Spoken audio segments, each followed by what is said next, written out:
बिस्मिल्लाहिर्रहमानिर्रहीम। अस्सलाम वालेकुम। आप लोग देख रहे हैं YouTube channel law and wisdom. मैं हूं इंजीनियर अयाज नूर एडवोकेट। अच्छा जी, आज हम बात करेंगे कि ब्रीच ऑफ कॉन्ट्रैक्ट और remedies for breach of contract. अहम क्वेश्चन है, बहुत मर्तबा आता है। जब आप कॉन्ट्रैक्ट की बात करते हैं तो ज़ाहिर बात है कॉन्ट्रैक्ट तोड़ा भी जाता है और लोग तोड़ते भी हैं।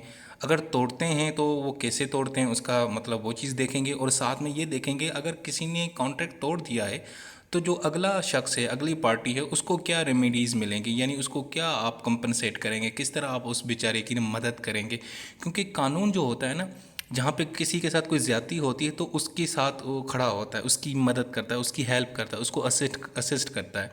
सो कॉन्ट्रैक्ट में भी बिल्कुल इसी तरीके से किया जाता है कि जब कोई कॉन्ट्रैक्ट किसी के साथ तोड़ता है तो उसके बाद किस तरह उसको रेमेडीज़ या किस तरह उसको कंपनसेट करना है, किस तरह उसको दिलासा देना है ताकि उस बेचारे का जो नुकसान है वो कम हो जाए, ठीक है, या कोई और मामला। तो अब ये हम देखेंगे, सबसे पहले ब्रीच ऑफ कॉन्ट्रैक्ट और उसके बाद remedies for breach of contract.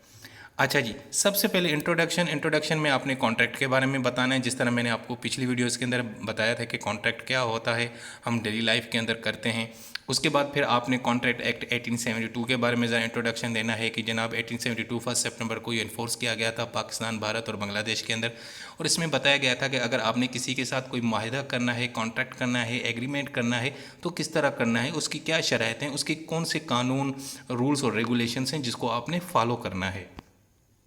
अच्छा जी, उसके बाद फिर आपने क्या करना है कि आपने कॉन्ट्रैक्ट की डेफिनेशन लिखनी है, क्योंकि आप ब्रीच ऑफ कॉन्ट्रैक्ट पढ़ रहे हो। तो भाई यानी कि कॉन्ट्रैक्ट यानी किस तरह तोड़ा जाता है, ब्रीच ऑफ कॉन्ट्रैक्ट। तो भाई जिस चीज़ को आप तोड़ने जा रहे हो पहले पहले उसकी डेफिनेशन तो लिख लो ना। तो आपने पहले उसकी डेफिनेशन लिखनी है, यानी कॉन्ट्रैक्ट की। एक कॉन्ट्रैक्ट की यानी बिल्कुल एक जनरल सी डेफिनेशन है, वो आपको पता है कि यानी किसी के साथ कोई एग्रीमेंट करना, ओरल और रिटन, लेकिन वो लीगली बाइंड हो, यानी उसको कानून की यानी कि जो लॉ है या रूल्स हैं उसका तहफ़्फ़ुज़ हो, उसकी प्रोटेक्शन हो, तो हम ये कहेंगे कि ये कॉन्ट्रैक्ट हो गया।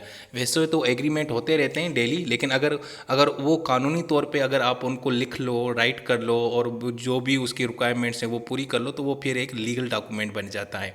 सो इसके अलावा कॉन्ट्रैक्ट की डेफिनेशन भी मौजूद है हमारे पास कॉन्ट्रैक्ट एक्ट 1872 में, और वो है सेक्शन 2H। इसमें कहा जाता है कि an agreement enforceable by law, यानी ऐसा एग्रीमेंट जिसको कानून के ज़रिए इन्फोर्स करवाया जाए, कानून के ज़रिए इम्प्लीमेंट कराया जाए, लॉ के ज़रिए, अदालतों के ज़रिए, रियासत के ज़रिए, हुकूमत के ज़रिए, मतलब कोई भी अथॉरिटी जिसके ज़रिए आप उसको इन्फोर्स करो, इम्प्लीमेंट करवाओ, उसके ऊपर अमल करवाओ, तो हम उस एग्रीमेंट को बोलते हैं कॉन्ट्रैक्ट। यानी कॉन्ट्रैक्ट सिंपल वर्ड्स में उसमें दो चीज़ें, एक एग्रीमेंट और दूसरा है इन्फोर्सेबिलिटी।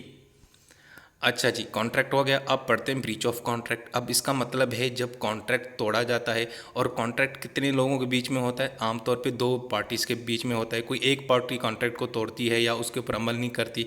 मिसाल के तौर पर एक मेरा दोस्त है अयाज़, उसने मुझे कहा था कि आप मुझे 3000 रुपये दें, मैं आपको 10 तारीख को जो है ना मोबाइल लेके दूंगा। अब मैंने उसको 3000 दे दिए, लेकिन उसने क्या किया, वो मुझे मोबाइल नहीं दिया। इसका मतलब है कि उस बंदे ने कॉन्ट्रैक्ट तोड़ा, यानी एक पार्टी ने कॉन्ट्रैक्ट तोड़ा। तो हम इसको बोलते हैं कि ब्रीच ऑफ कॉन्ट्रैक्ट, यानी कॉन्ट्रैक्ट के अंदर जो लिखा हुआ था आपने उसके ऊपर अमल नहीं किया, उसके ऊपर एक्ट नहीं किया। अच्छा, उसके बाद ब्रीच ऑफ कॉन्ट्रैक्ट एक्चुअली दो किस्म के होते हैं, एक एक्चुअल होता है और एक एंटिसिपेट होता है। एक्चुअल का मतलब बिल्कुल यानी वही हुआ, और एंटिसिपेट का मतलब ये होता है कभी वो हुआ नहीं होता, आप पहले ही अंदाज़ा लगाते हो, सोचते हो कि यार ये ना बंदा, इसकी मुझे नीयत अच्छी नहीं लग रही है, कॉन्ट्रैक्ट पे अमल नहीं करेगा, इसने मुझसे 3000 तो ले लिए, लेकिन मुझे शक है कि ये 10 तारीख को मुझे मोबाइल नहीं लेके देगा, क्योंकि मुझे इसके जो हरकत हैं, इसकी जो बॉडी लैंग्वेज है, इसकी जो बातें हैं, उससे अंदाज़ा होता है। हम इसको बोलते हैं एंटिसिपेट ब्रीच। अच्छा, अब मैं आपको बता भी रहा हूँ। अब मिसाल के तौर पर पीटर और जॉन ने आपस में एक कॉन्ट्रैक्ट किया। अच्छा जी, कॉन्ट्रैक्ट किस तारीख को किया, 1 जून 2018 को।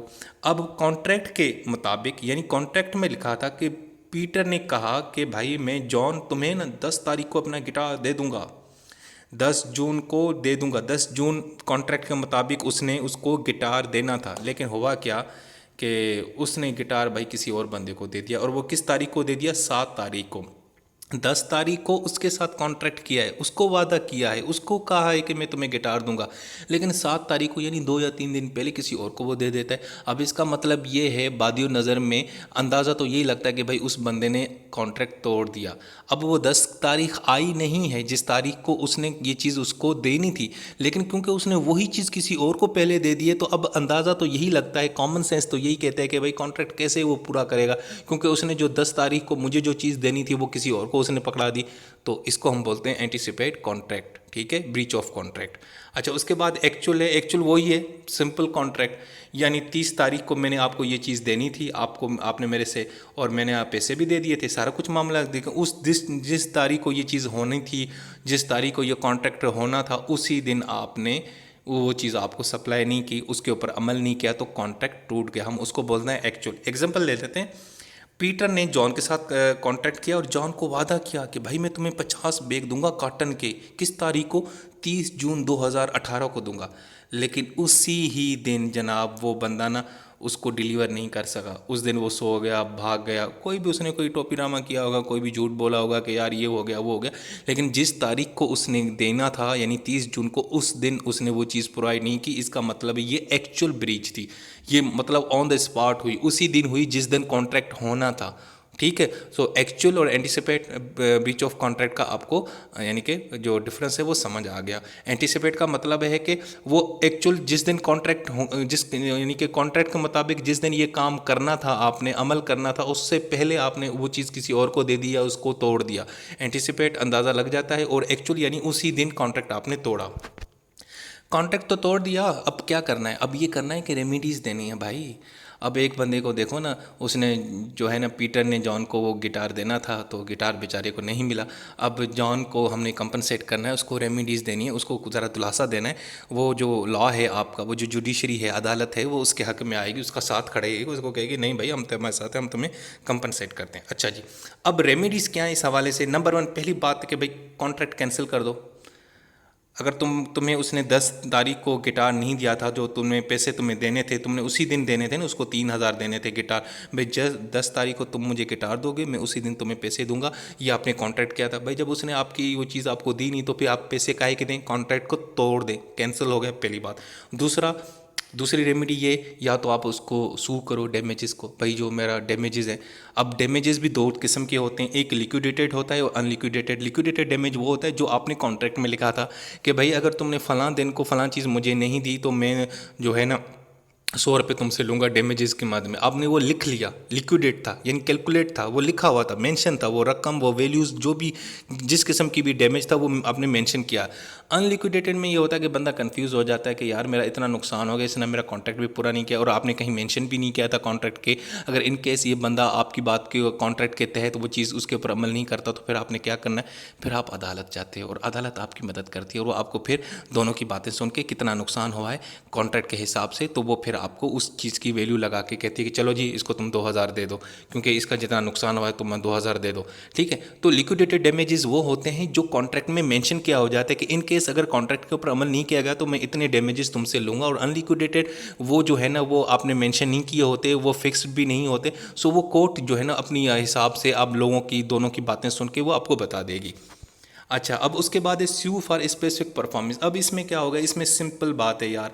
इसमें क्या होगा कि अदालत क्या करेगी, उस पार्टी को जिसने जो है ना जिसने आपके कॉन्ट्रैक्ट के ऊपर अमल नहीं किया, उसको वो कुछ ना कुछ यानी कि कहेगी कि ये तुमने काम करना है, उसको पाबंद करेगी। अब मिसाल के तौर पे देते हैं कि ए ने डिसाइडेड किया था कि वो ना बी से यानी कि ज़मीन खरीदेगा, बी ने जो है ना वो सारा कुछ मामला, लेकिन बी ने रिफ्यूज़ कर दिया। अब अदालत क्या कहेगी, वो बी को कहेगी कि चल भाई पुत्र का, बंदे का पुत्र बन और ये उसको वापस दे और अपनी ड्यूटी परफॉर्म कर जो कॉन्ट्रैक्ट में लिखा हुआ था। मतलब इसका मतलब है स्पेसिफिक परफॉर्मेंस के लिए सू करवाया, किसके ज़रिए करवाया, अदालत के। अदालत ने उस पार्टी को कहा क्योंकि कॉन्ट्रैक्ट के तहत तूने इसको ज़मीन देनी थी, तो अब तुम मुकर गए हो, क्यों मुकर गए हो, चलो जी शाबाश उसको अपनी ज़मीन दो।